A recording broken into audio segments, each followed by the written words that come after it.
So I'm glad for the opportunity for a brief civics lesson.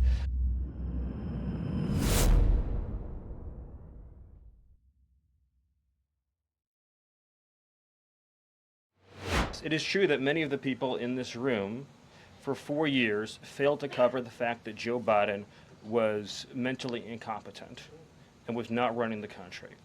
It is also true that many people in this room who have used this talking point that Elon is not elected fail to understand how government works. So I'm glad for the opportunity for a brief civics lesson. A president is elected by the whole American people. He's the only official in the entire government that is elected by the entire nation, right? Judges are appointed, members of Congress are elected at the district or state level, which is one man. And the Constitution, Article 2, has a clause known as the vesting clause, and it says the executive power shall be vested in a president, singular.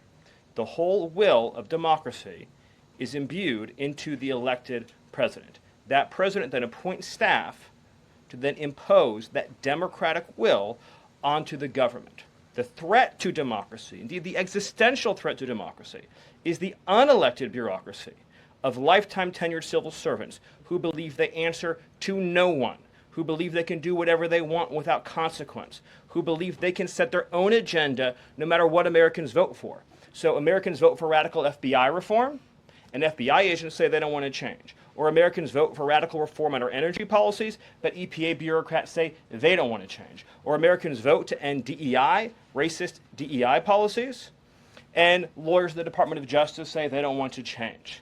What President Trump is doing is he is removing federal bureaucrats who are defying democracy by failing to implement his lawful orders, which are the will of the whole American people.